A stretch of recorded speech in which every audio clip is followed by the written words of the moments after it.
Good evening. This is a really exciting one. I am going to be joined by probably the world's most famous and most in-demand hairdresser. That is Sam McKnight. A friend of mine, well, a friend via the industry anyway, and certainly a mutual friend of the wonderful Jo Jones. He is incredible. He has more Vogue covers than any other hairstylist. There you go. And he's created ever. And he's just also an all-round really lovely man. So I'm really excited that he's going to join me this evening. Where are you, Sam? There you go. Hello. Here I am.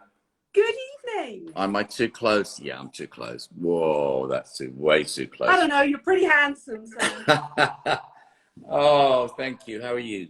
I'm really, really well. So we have a mutual friend in common, Jo Jones. Yeah. Who I happen to know, has known you a long time, but has given me some heads up on some exciting things that are happening on your brand in the new year, which we're just going to tease. You can tell decide. You can tell me what you want to tell me, and in the process, we'll do a little bit about you, if anybody doesn't know how amazing you are and what you've done, and then talk through your top 10 products. Really straightforward. Now, well, yeah, go on. What did we talk? Sorry, say that again. So basically, it's just a really quick, fun chat around your top 10 products, but at the same time, so many people have asked me questions already. They want to know who you love working with, who's your favorite supermodel. They want the gossip from back in the day. Like, people are just fascinated by you, but I'm fascinated by the products that you put in your kit that allow you to work all over the world, up a mountain, in a studio, on a beach, and still create flawless hair, because you're famous for that. Yeah. Okay. So let's start with how long you've been doing hair. Oh God, I've been doing hair. I started doing hair in 1975, so work it out. I did my first shoot for Vogue. I mean, I had a few photo shoots before. My first shoot for Vogue in 77. So I've been doing photo shoots. 2 years after you started, you got the call from Vogue. Yeah, I did. It was only because Carrie Warren wasn't Carrie had got sick or double booked or something, so I stepped in, and that's usually what happens, really, isn't it? You kind of, that's them's the breaks, aren't they? Really. Thank God for people being ill. That's all I can say, you know. Thank you, Carrie. We love you. Thank you. We love you, Carrie. And Carrie, may I say, Carrie is one of the most brilliant hairdressers that ever lived. He's incredible. Have you done a one-on-one with him? No, because there you go. You're quite prolific on Instagram, and I think you're really good at Instagram. And Kerry's a little bit more shyer. And but in life he's not shy at all. I mean, he's absolutely brilliant, and he's great fun. And I think Carrie Warren, please, where are you? Nadine needs you. I will listen. I've got a picture of you, myself, and Kerry at an event, and I'm going to tag him and say that we both want him to come. Absolutely, be amazing. For those that don't know, Kerry is probably nowadays most known as being Nicole Kidman's personal on-set hairdresser. So whenever he's actually also been doing a lot of movies with Kate Blanchett recently. He did that amazing one where she played the American lady in the 50s, the sort of feminist, I can't remember what it was called, but you know, he's a very prolific movie hairdresser. He's brilliant. He's amazing. And he's the loveliest man, and he's very funny. Lovely. We've very funny days together. So, what was your first shoot for Vogue? My first shoot for Vogue, it was an underwear shoot. It was a lingerie shoot. Lingerie, that's what they called it in those days, didn't they? They didn't call it underwear. They called it lingerie. And you know what? It was in this kind of very ultra-modern apartment oh no, it wasn't. That was another one. It was in the Park Lane Hotel. And I remember I'd never been in a hotel. I'm from a coal mining village in Scotland. I had never been in a hotel like that in my life. And it's incredibly opulent, Art Deco. It was before they kind of redid it. So it was the proper original, you know, black and white bathroom and all that kind of stuff, which was very, very highly fashionable in the 70s. So that's where we shot it. And I remember being so nervous and out of my depth. How old were you? 21, 22. So young to get the Condé Nast call. Yeah. Oh God, they're doing it at 17 these days. Yeah. true. They're doing it out the cradle these days. Okay, so somebody just asked really quickly, where did you do your training? So do you just quickly want to, for those that don't know, do you want Well, to... I trained in Scotland, and then I kind of retrained at Moulton Brown in South Moulton Street. Yeah. So I would have started at the beginning of 75, and by the end, by it was probably the end of 77. So it was a good 2 years before I was going to let loose in a fletcher. But I really, as I say, I was only filling in for someone. It was 3 years after that before I left and went on my own. That was called being thrown in at the deep end. I really didn't know what I was doing, but and I didn't have to do very much. But I still have the pictures to this day. I still can remember the lovely model Amy, and yeah, that was kind of baptism by fire, really. For those that don't know, Sam has the most incredible book, and I'll put some pictures up later on. So if you are genuinely interested in hair, the artistry of all of his amazing shoots, I will actually tag his book later on, and I'll also tag Kerry, and I'll get Kerry to do this next year, I promise. He's not brilliant on social media, but he should be, because his work is incredible. At what point, and obviously, like so many of my followers were like, I'm working tonight, oh my God, I need to ask Sam about Kate, and I need to ask him about Naomi, and because the first, I mean, I grew up with the supermodels. I mean, they're a little bit younger than me, but when I was working on magazines, the most glamorous, gorgeous time, that's when I first became aware of you as being this iconic hairdresser. So tell me a little bit about that era, and was it really as glamorous as it was made out? No.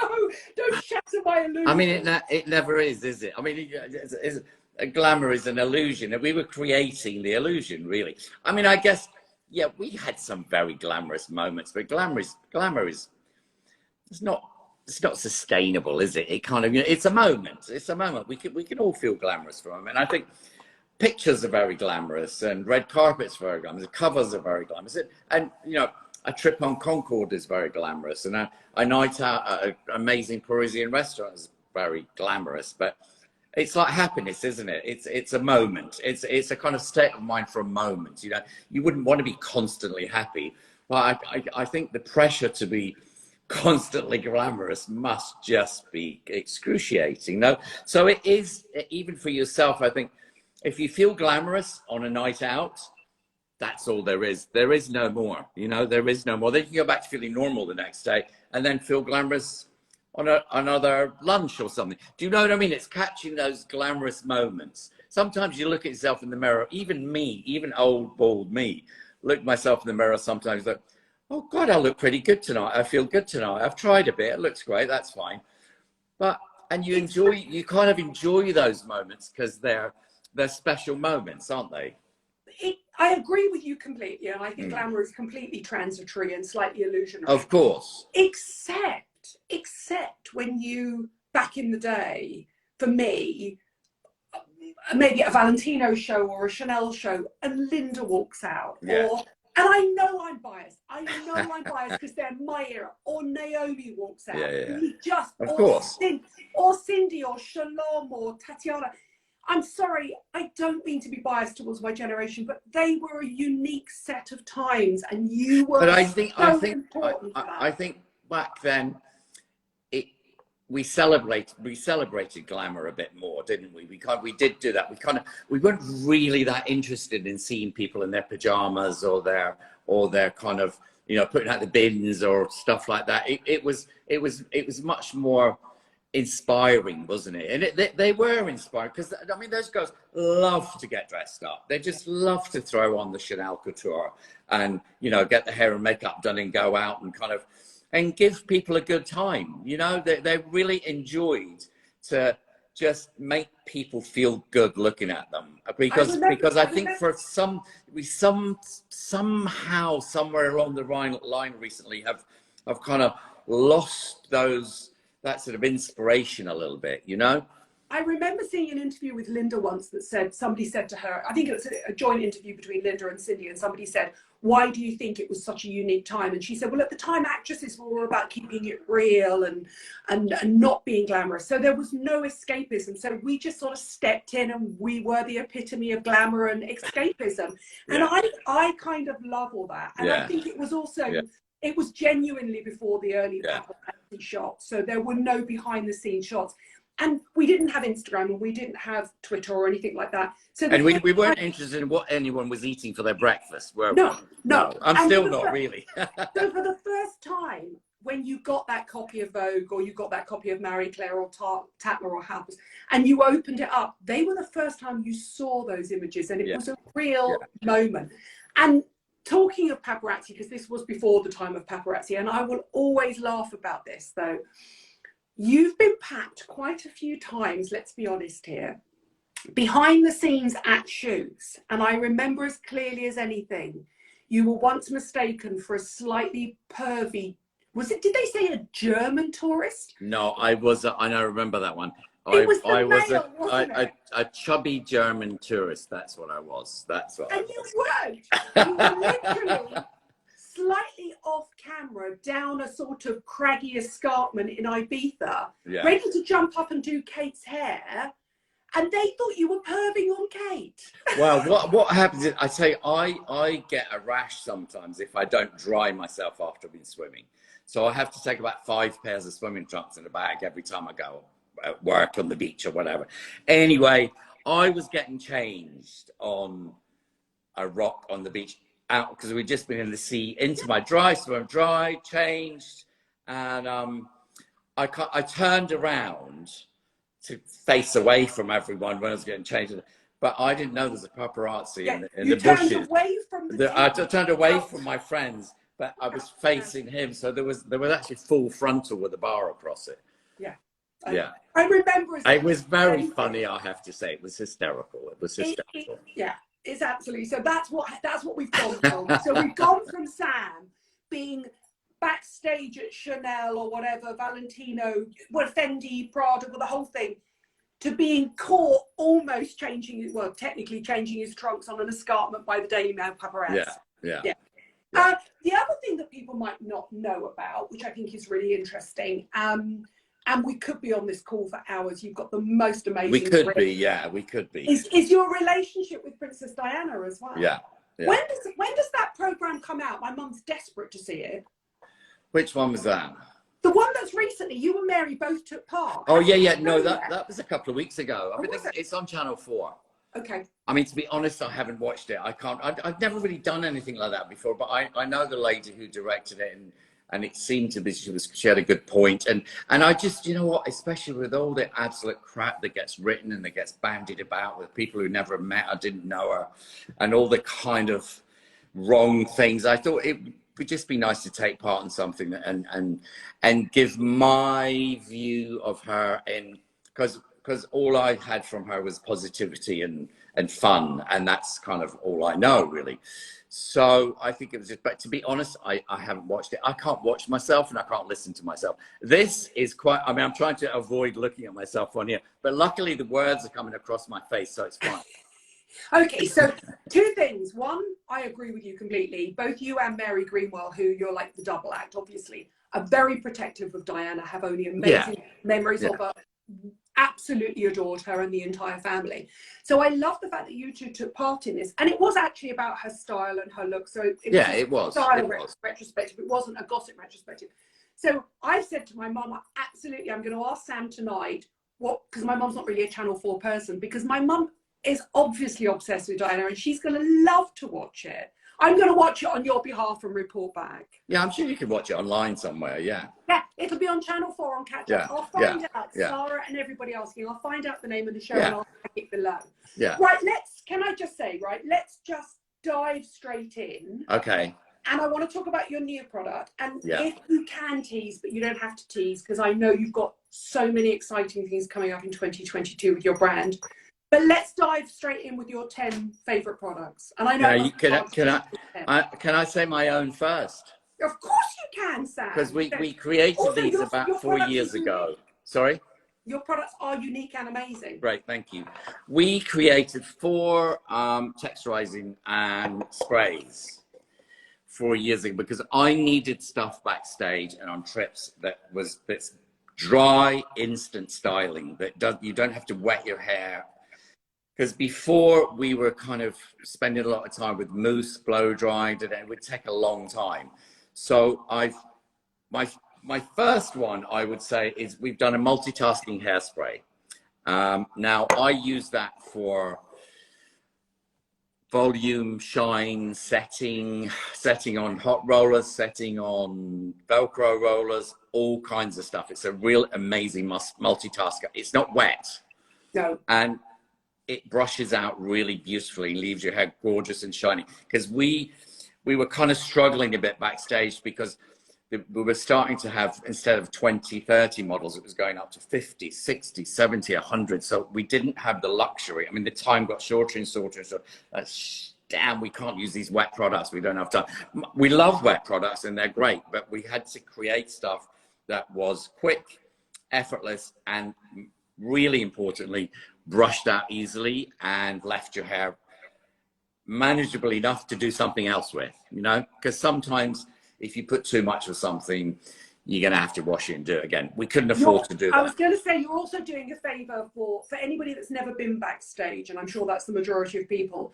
You have 40 models turn up late from different shows. Yeah.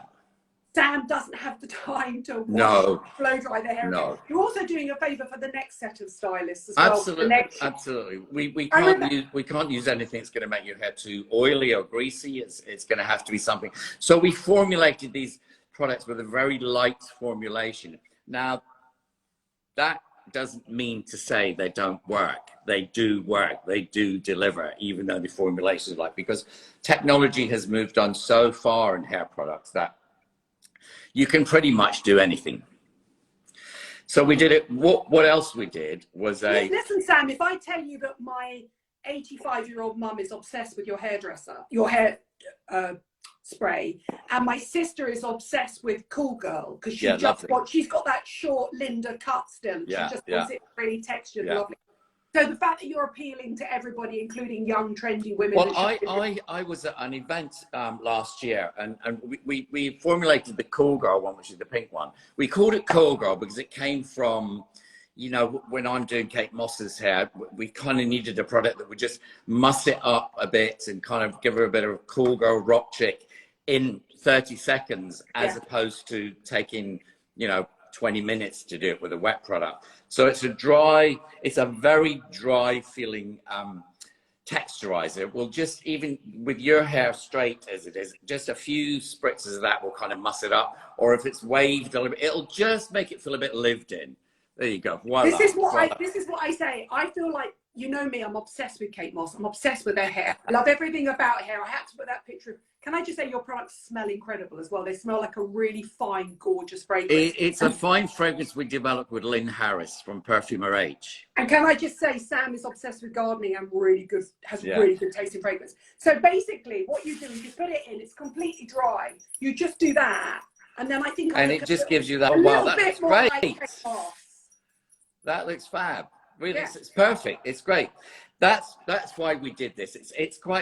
We called it a barely there texture mist because you don't really know what it is. It just gives your hair that bit of volume. I had a lady who must have been well into her 80s. She came up to me at an event and she said, "Can I just say," she had short, very fine hair. "Can I just say, I've been losing my hair a lot and I've been using your Cool Girl and it's really thickened up my hair and I can't use anything else." And I was blown away by that because I hadn't really created it for that type of hair.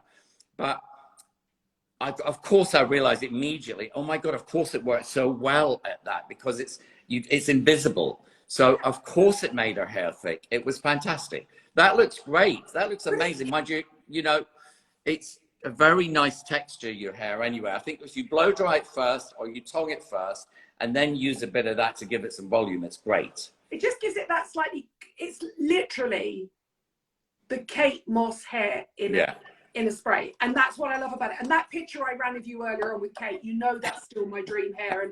And next year, when all COVID is over, we're going to get together and we're going to shoot and you're going to make me look as close to Kate Moss as Oh my God, that would be amazing. That picture you ran was backstage at the Olympic closing ceremony. That was. I'm obsessed with that. So go on. So we've done the hairspray. We've done Cool Girl. Lazy Girl. Yes, Lazy Girl is our version of a dry shampoo. Now, it's a bit more than a dry shampoo. It's super light. Now, we had a lot of fun And Joe was part of that fun. We had a lot of fun naming these things. We just thought, do we call it lazy girl, lazy lady? Then none of the girls on the round table, they nah, we don't want to be lady, we want to be girls. So we had a lot of fun doing that. And we kind of thought lazy just says what it is, really. It's for those sort of lazy days. And it's with zero residue. It's zero residue. It works great on dark hair because it doesn't leave a lot of white powder. And it's got a little bit of grit in it, so it's got a little bit of volume in it, a little bit of texture. It's not incredibly silky. We love it. One of the tricks we do with it is we like to brush it, to spray it straight on a brush. If on your fringe, like on your fringe, for instance, if you spray it straight onto the brush, then just lift it through the hair with the brush rather than it spraying it straight onto the hair, because then you control how much is going. Sometimes you only need, I think a lot of people make a mistake by using too much dry shampoo, but this way you can control where it goes and how much you use. And generally, usually where you need it is around the hairline and the parting anyway, right? Yeah. So you don't need to be spraying it all over and kind of just getting in a bit of a mess. I think be a little strategic with it by putting it on a brush first. Can I just say, you were laughing earlier on about the names and the whether it's PC to call it lazy girl or cool girl. What have you called your latest product? We called my latest one Happy Endings. Well, it kind of, it is. I mean, you know. I love this product. Thank you. And that's a very light balm. It's a very light text, nourishing balm. It's our first hybrid hair care styling product. So it's hydrating and moisturizing. Yeah, exactly. And it's for I like it for choppy ends. It's for the ends. It will give you a little bit of a PC end if you have a bit of a. We like to call it a defluffer too, because it does defrizz, but I think a lot of people don't have frizzy hair; they have fluffy hair, and it just defluffs it. There you go. And do you know what? It works really well with Cool Girl. If you put Cool Girl through your hair, then a bit of Happy Endings on the endings. It looks, oh my God, you're so good at this. You've done this before. Also, can I just say, Joe's my best mate. Joe's my best mate in the industry. Yeah. We don't have frizzy hair. We call it floofy hair, and it dries. It's fluffy, yeah. This is the de-floofing. That's a good word. We love it. Good word, de-floofing. I say de-fluff, and it is because I know lots of my friends have fluffy hair. Lots of my friends who are kind of in the 50s, 60s, 70s, they still want to have cool girl hair, but sometimes when you got a few grays, it's a different texture and it goes a bit fluffy. This is perfect. Yep. So this we did as a special edition for the Liberty Advent Calendar. I'm not sure it's still available. And Liberty kindly allowed us to go to their archive and use one of their prints on the packaging, which we love. But I did check before I mentioned this. This is available on your site directly. It's available on my site too, but it's not available anywhere else. It was for us and for Liberty this season. Okay. But there will be more coming. And this is a small size that had to fit in the Liberty Advent Calendar box. So there will be a full size coming at a later date with a few other little surprises. And I'm not going to get pulled into saying anything else because I will get murdered. No, I won't. Okay, so I only know this, and Joe has kept completely. Yeah. Tells me exciting things are coming. What can you tell us? Can you tell us how many SKUs? Can you tell us if it's going to be wet products, if it's going to be electricals? Can you tell us anything at all or not? It's gonna be a lot of things that I use in my kit. Okay. It's gonna be, because that's what I know and that's what I do. And we went through my kits. What do we use? How can we make this better? How can we combine these two? What is missing? What are we using that isn't right that we can do much better? So we've kind of gone through that, and then there are other things too. And I'm not saying anything else, so change the subject, all right? Okay, I'm going to change the subject. I'm just going to say to anybody watching this now or later, I know Sam, right? And I know that he's a perfectionist, but also even before before he tries to impress you and I as the consumer, he'll want to impress every other hairstylist out there. Because he will want them to be impressed and he will want them to fall in love and use his products. And actually, some of the people coming up are professional hairstylists here saying how much they love your products. And I do think that's the ultimate test, because do you know what is really lovely? The love we get from the hairdressing community, because I always make sure we send it out to hairdressers because I want the feedback. I mean, we're testing everything ourselves all the time, constantly working with the labs. And I mean, it is tested on shoots too. And it gets sent out to hairdressers. And what the loveliest thing to happen is for people to say to me, oh my God, every time I go on a shoot, they're using your products. Now, I know that people are not going to use them if they don't work. So it's really important to me that, as well as me and my team loving them, that the feedback from the hairdressing industry is that they use them. You know, it's all very well saying that you love them, but when they actually use them, that's the test, isn't it, really? Absolutely. Yeah. I mean, it's always great to get your product in the hands of all the good hairdressers, and you will soon know whether you've got a hit or not, you know?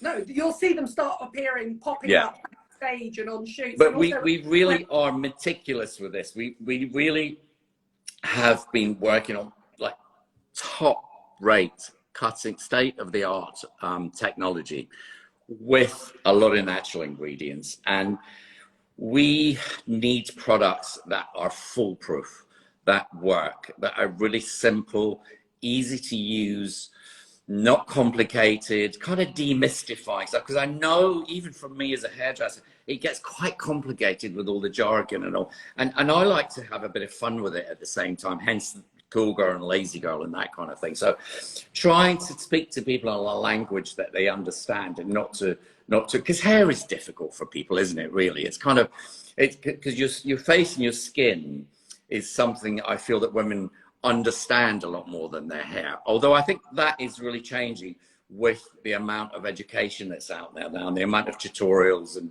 and access to information, really, you know? But I think what I love about your products is I think your products are simple yet strangely complicated. They're complicated in the sense that they work and they're brilliantly formulated, but they're really simple to use. I mean, look, you didn't need any skill to do what I just did. They're I mean, I'm interested in products that I give instant transformation, because I mean, when I was doing the book, we kept talking about the transformative powers of it. But look at your hair now. I mean, your hair looks amazing. Honestly, Nadine, I'm not just saying that because we're on telly, right? Your hair looks absolutely fantastic. It looks great. And I think that, because I know when we used to do a lot of product launches for big companies, and I know there was a moment we called it the wow factor, when you would do something very simple to someone's hair, and it was so transformative, even just changing a parting or giving a little bit of volume on top. Look at my hair with the volume on top. And, you know, just something very simple, or texture like yours, which takes, 30 seconds. Yeah. And people kind of go, oh, wow, I didn't know you could do that. And I'm trying to help people to do that. Can I just say, Paul Jones is saying hello. He's watching. So is John. Hi, Paul Jones. Your fans, we love you. Right, let's dive into your other products. Okay. Well, do you know what? I kind of been using, where are we? Where's my little fella here? I've been using this little fella on hair, which is, it's for skin and hair. It's called Squalane Oil. It's by Biossance. I don't know how to, can you see that? Which I was using on my skin. And then I discovered it was really good on my beard. And then I started taking it on shoots and using it on hair, and it's absolutely lovely. It's really, really beautiful. You know, it's absolutely gorgeous. It's great. Tell me how you use it. It's great on sort of grey hair or textured hair. It's sort of, it's an oil. It's not squalane from shark. That they make from shark cartilage. It's from sugar beets, which we love. I think it's from sugar beet. I did read that, yeah. And it's well, I'm not going to put it on my hands, otherwise I'll get everywhere. It's yeah, it just gives it defluffs it a bit. Yeah. It makes it feel really silky and nice. It's just a lovely, it's like a leave-in conditioner almost. It's like a dry oil. Is it better for coarser hair rather than fine hair, or not necessarily? It's equally good on both. Okay. Yeah, I it's love great. that. I And love also, it too. can I just say, so you are also recommending it for beards as well? Oh my God, it was fantastic because I had my beard a bit longer a few months ago, and it was, you know, it was a bit sort of hairy bikers. And actually, it was really. I put it on my, it was one of my, sort of, you know, when you put it on your face and then you can, oh, just rub it Yeah, into of the course. beard. It was fantastic, absolutely amazing, I love that. Also, can amazing. I just say, I couldn't think of anybody that was less hairy bikers. Can I just also hold on a second? I've got to write these down, otherwise, because people are going to want me to list them all afterwards. So we've got the Okay. Biossance Squalane Oil. Yeah. Go in with your next product. What have you got? The next one I've got is kind of an old classic favorite of mine, which is a wet product, but sometimes, you know, sometimes you've got time to do it, and it's quite, it's a lot of the products I use are stuff that I tried and tested and I have used for a while. And sometimes I find they change them and I can't use them anymore. There's one in particular that happened recently and we can't go back to it because it's not as strong. But this Techniart, the full volume extra from L'Oreal is something we kind of keep going back to. We love it because it's not too heavy, and it just, because sometimes a mousse will be kind of really heavy on the roots. It maybe even have a slight bit of sort of, almost can feel a bit oily afterwards, you know, but this one is dry and lovely and easy to work with, and we love it. We use it all the time. It's interesting, isn't it? I feel like for the consumer, mousses have gone a little bit out of favor because they have a tendency, I think, to dry a little bit crispy, and people don't like that. So if you are going to rework the mousse, may I? Well, I mean, that's a mousse that I would be blow drying, or just so it gives it a little bit of texture. But if I haven't got time to do that, I'll do that, you know. But I think no, that mousse it's nice for the luxury of blow dry. That is. It's very interesting, isn't it? I do think that your products, in a way, have kind of superseded those sort of wet products because people tend to just not use that sort of thing now. But no, but with the Techniart thing, I think if you are up for a good big old blow dry, that's fantastic. It's great. It really is great. And then I now had a set of Velcro rollers and I can't find them, but we always have Velcro rollers in the kit because because there's nothing quite like it. Where from and what size? I don't know where they're from. They probably come from Sally's, you know, our ones. And I would use the medium. The big ones, to me, sometimes can miss the point with the volume. It can just end up being a bit flat. So if you make it a bit smaller, you can always pull the ends out a bit if they're too. But you're never going to get a curl with Velcro rollers. It's always going to be volume. Yeah, it's going to be volume. But what I like to do with those is have one of those attachments on the end of your dryer, so that it kind of, you know, the puffy attachment. The old school thing. Yeah. Always, I've always carried, because if you put that on top of the Velcro rollers, and when you're doing the Velcro rollers, spray each section with hairspray. Okay. So that spray it with hairspray and then get it in. Do you like me doing all the actions on my hair? Yeah. Then get it in and clip it, and then put yourself under the what would you call that thing? The hood. Yeah, but what is it? Well, I don't even know where you get those. I know. I haven't had you get them in a hairdresser's. Well, you probably get them online. You know. So you put yourself under that for 10 minutes. I mean, 15 if you can bear it, and then at the end of that, put your hairdryer onto cold for a few minutes, and that will set it. And that you'll get much more of a kick in your hair than just leaving them in, you know, because that heat and the cold will lock it in, and instant volume. Well, not quite instant, but like half-hour volume, you know. I tell you what I think of. I always think of, if ever I think of Velcro rollers, I always think Cindy Crawford. Yeah. That's the look you get, isn't it? Is that real? Yeah. Absolutely, yeah. That or Claudia, yeah. I mean, they're great for a Bordeaux. Yeah, absolutely. I hear they love them in Liverpool these days and Glasgow. Well, I don't hear. I've seen them, which I think is pretty fantastic. I love that, you know. Right, go on. Do you have a favourite hairdryer? We use the Dyson all the time now. We do. We use the Dyson all the time. I haven't got one here, but we use the Dyson all the time. But what I have been using a lot recently is these new fabulous cordless hot brush. Have you seen these? Okay, so this is really interesting, right? Yeah. I've never used a hot brush. I love that. You know I do. That's interesting that you use a hot brush, because I feel they're for people that can't master blow drying their own hair. Yeah, but they're perfect for that. But for me, what we've been doing recently, there's been a bit of a kind of retro 70s thing going on recently, a bit of a sort of bit of a flick. We're going away from the beachy wave into the flick. Sort of Charlie's Angels. A little bit of nod to that, and I've been using that a lot, and it's great on short hair as well, and the kind of messy bobs that are on around. So we've been using this, and I love it. And we did a shoot yesterday that was all a bit 70s wiggy, and that we had a few of those out, and they were great. We love them, and they're cordless. They actually work. They're amazing. Yeah.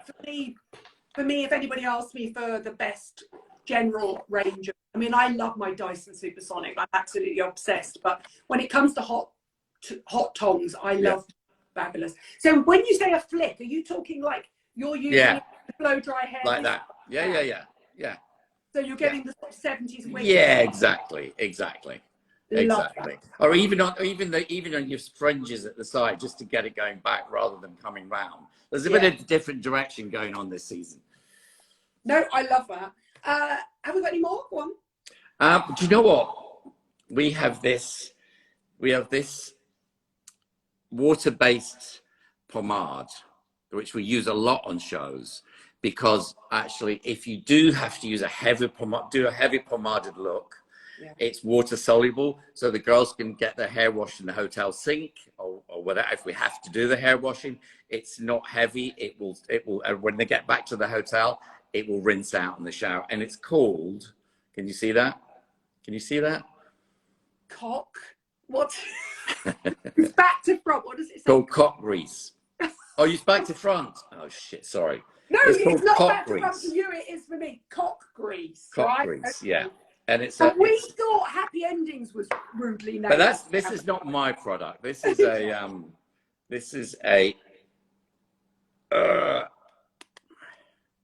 Okay, so isn't this for a wet look? It's great for a wet look. It's great for short hair to make it a bit spiky. It's fantastic for quiffs. Yeah. I wouldn't get too entangled with it on long hair, but it's great if you're doing a chignon. If you just do a bit of that, like that, just to make it ultra shiny on top and get all the little sort of single hairs down. Gorgeous. It's fantastic. We love it. We use that a lot. And it shampoos away, so it shampoos away really easily. Yeah, really, really easily. Because a lot of other products like this, you'll have to use a really, really strong detergent to get it out. Washing up all over my hands. You remember the days of when I first started dating guys in the 80s, and they all used to use black and white, and then they used to use washing up liquid to get rid of it. We had to do that sometimes. It shows. Yeah, we had to do because sometimes we'd have to do washing up liquid. Yeah, not one of my proudest moments. I also have these lovely, lovely ocean plastic wide tooth combs from a company called Recomb, whose owner Sarah used to be on our team. She's a great hairdresser, and she has a company called Recomb, and these combs we use all the time. They're really lovely and totally made from ocean plastic.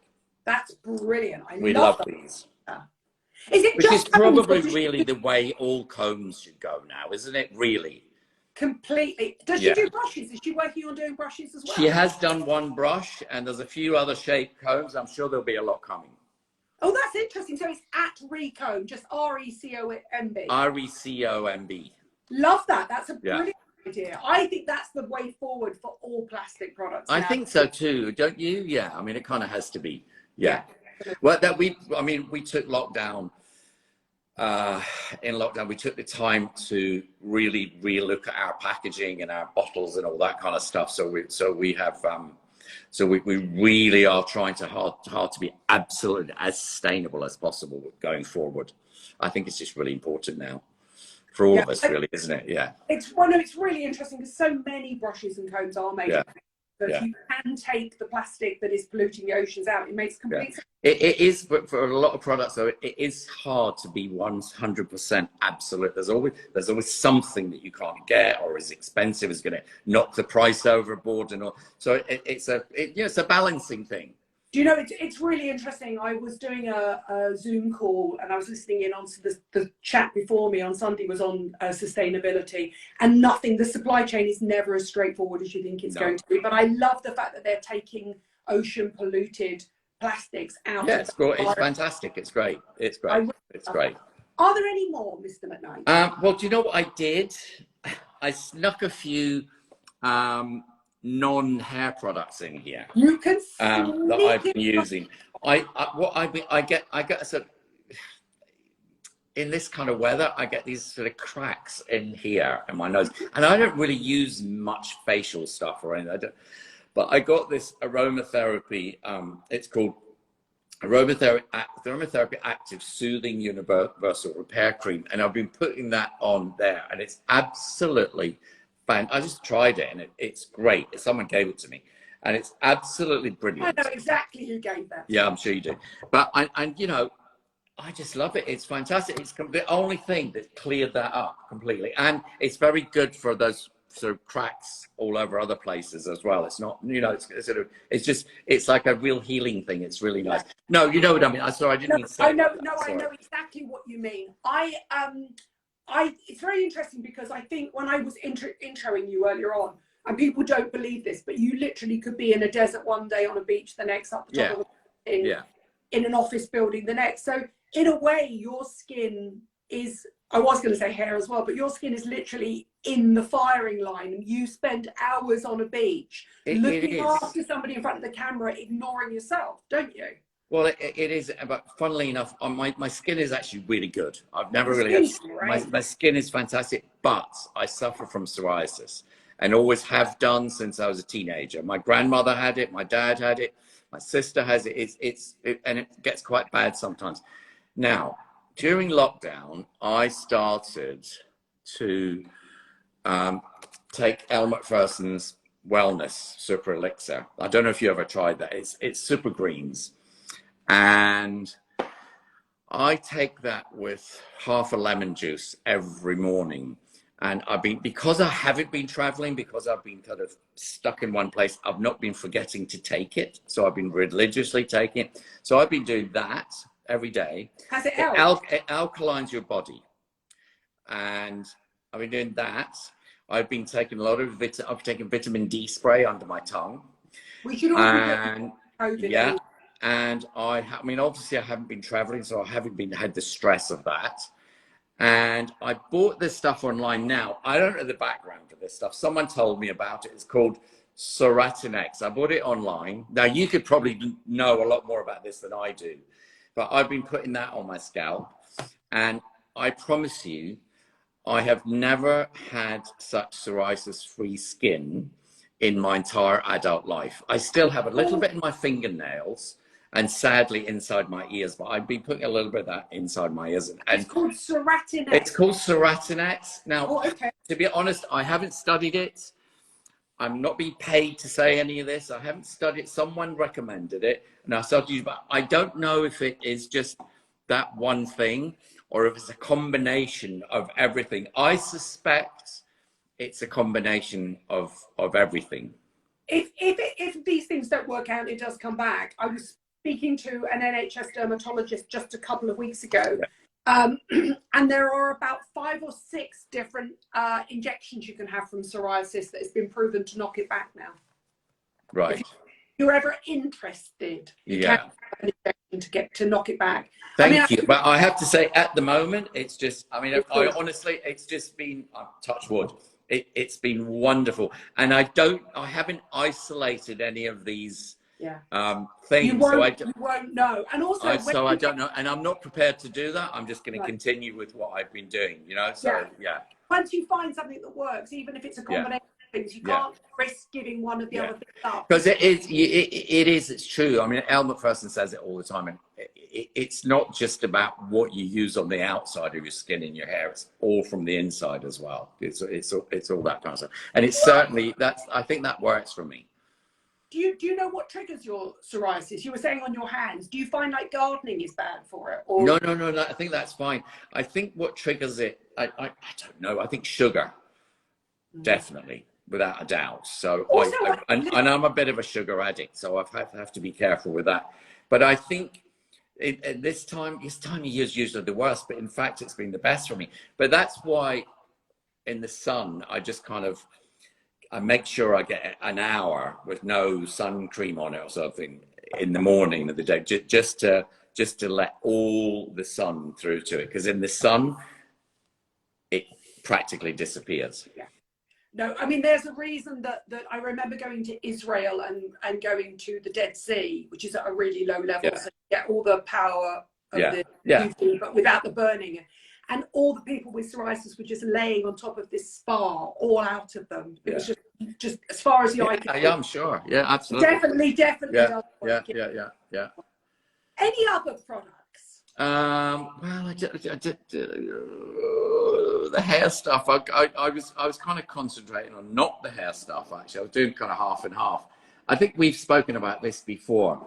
For years and years and years, I have worn Eau Savage. Now this one here is the kind of classic one, and this one here is all I have left of one that was, well, I think it was 2012. I think because I've done a lot of research and I asked you about it too, and it's a bit more woody, but that's all I have left, and I guard it with my life. But I do love the fresh smell of Eau Savage, and whatever else I wear, I keep coming back to that. I love it. It's really nice. It's beautiful. Also, can I just say, we're going to tag the UK Dior and the international Dior in this. So what's your 2012 one called exactly? Let's see if we can find some for Well, they're both Eau Savage parfum. Yeah. But they're both black label. Yeah. But the old one has the totally black label and the new one has a silver label. So it's not called Intense or... No. It's no. I have those ones. No, these are just the Eau Savage. It's very interesting that you were saying about products being tweaked. One of the reasons that I think things like Eau Savage are tweaked is because some of the plant extracts and tree extracts and moss extracts had to be changed. I know. We had the same issue with our stuff. I totally get it. I completely understand. And it's a bloody nightmare, isn't it? I remember talking of Elle Macpherson. I remember interviewing Elle Macpherson a lifetime ago, and she used to wear, I think it was Givenchy vetiver, one of the vetivers, might have been Guerlain's vetiver, and they changed that, and she was really upset. But it was because the vetiver wood was endangered, so they had to change. Of course, it happens. I've got a little bit of that left. Okay. Another thing we usually do is, I mean, I don't carry it with me, is if we need kind of oil in the hair a lot, I tend to try to use some of the oil that's local to the place we go to, you know, like it's Morocco, or it's olive oil in Spain or Greece or whatever, or coconut oil in India. So you kind of get to know how different oils work. And I think what people don't understand, that a lot of people don't understand, if you bung a load of local oil on your hair after you've been swimming all day, it's absolutely fantastic. It's brilliant. You know, you go to the supermarket and buy it. I've got a couple of questions actually that came through when everybody knew I was going to do live with you. Do you prefer hard water or soft water on hair? Because it gives hair a fundamentally different feeling, doesn't it? It does. And I tell you what, is if you're having a problem with hard water, just like a third of a bottle of bottled water as a final rinse will get rid of it'll bring the pH back to how it should be. It'll get rid of all the the hardness of the water. But I had a water softener fitted when I moved into this house. I had a thing put under the sink, and actually the difference it makes is I don't get all that white residue on the sink or the bath or anything, and your skin feels incredible when you come out, because the hard water can be very, very harsh, and it can make your hair color go really funny. And I know people really laugh at me when they say, "Oh God, that's very extravagant," and it is, but you don't need to wash your hair in mineral water. It's just the final run, so it's like a cup, you know. Yeah, no, it makes complete sense. And can I just say, Sam lives in North London, I live in West London. Our water is dreadful. Yeah, it is. So it is. Yeah. And the other thing is, and this is sort of partly a personal question as well, what's your favorite product for beating humidity on hair that is prone to floof? Well, obviously, my nourishing balm is perfect for that. Is it? Okay, so if you it is. That's why we did it. Because I tell you what, it's Moroccan oil do some great ones too. Moroccan oils do some really lovely ones. So they do some quite light oils too. But this is super, super light. It is super light, you know, and I would use that to defluff, definitely. So I've got a question for you. If you were to shoot in Ibiza, she had to look kind of freshly blow dry, whatever, all day. Are you using it pre-blow dry and style, or pre and post, or just post? No, you can use it anytime, and it's actually quite nice to put on just the ends after you washed your hair, before you blow dry.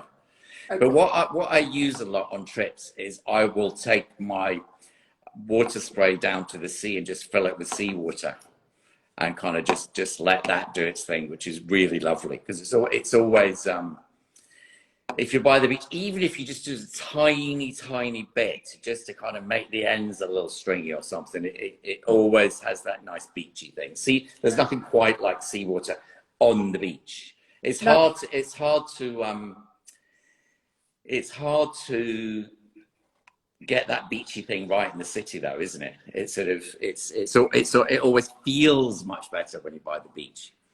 And it really does, and I think that's a combination of the seawater plus also the fact that when you go abroad, the water tends to be softer, so it feels better. It really does. Yeah. Okay, so I'm going to ask one last really naughty question here.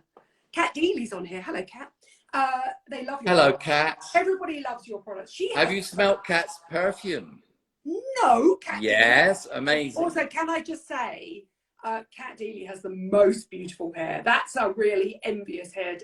It's a good head of hair, isn't it? That is a good head of hair. Okay, just quickly, and I know it's really naughty, can you tell us when the first new product is going to launch from Sam McKnight in 2022? No. And what product can we look forward to next year? I can't say any of that. I tried my hardest, everyone. I tried. But exciting things are coming next year. Yes, they will be. Yeah. And can you tell everybody where they can get your products from? You come to sammcknight.com. Okay. We sell everything there, and we are available in Liberty, in Selfridges, in Harrods, and at some of the top hairdressing salons in London. And yes, Kat Deely, I'm with you. Oh, and Net-a-Porter, and we're on flannels. Oh God, there's so many. Now I'm going to get in trouble for not mentioning the others. No, don't worry. Listen, I will tag. Obviously, everybody already follows Sam. I will tag Sam, but I will also tag his brand account. He has a separate brand account that he sometimes creates joint partnerships with on as well, and that'll tell you where to go. But I will tag the main site below here now. You were absolutely brilliant. Thank you. Next time we'll get together for a live. We'll film, and then you can. Great. Like Kat Deely's. I'm never going to look like Kat Deely. She's got too much thick hair. But I always think Kate Moss on a good day, right? Oh, absolutely. Yeah, no, of course. Your hair looks great. But can I just say, to not talk about myself, Kat and Amanda, my friend, have launched a couple of perfumes, and they're absolutely divine. So you should maybe talk to her about that. Okay, Kat. And also I know that if you like the fragrance, they're really lovely. Because you and I are quite sort of Yeah. We really love. Yeah. And Joe Jones, I love you. I miss you. I hope little Arthur's all Oh right. God, of course. How can I forget we're on Cult Beauty? Of course, we're on Cult. Oh, are you? Beauty. I mean, Cult yeah, Beauty we're as well. Cult. I mean, we love Cult Beauty. I will put all the stockies down below. I promise. Yeah, please, yeah. And I promise you that as soon as we can film in real life, Okay. Sam can make this head of Yes. with anybody, Right. and we will celebrate the new products. Kat, who stocks your perfume? I'm asking her live now. Done and done, she's just said. I need to really know. Okay, follow Kat Deely and she will tag her perfume in it. Yeah? Yeah. Thank you, Sam. Thank Love you. Love you Got the too. biggest Nice to crush see on you. You know that. Thank you, darling. Merry Christmas. Bye. You too, darling. Bye. Bye.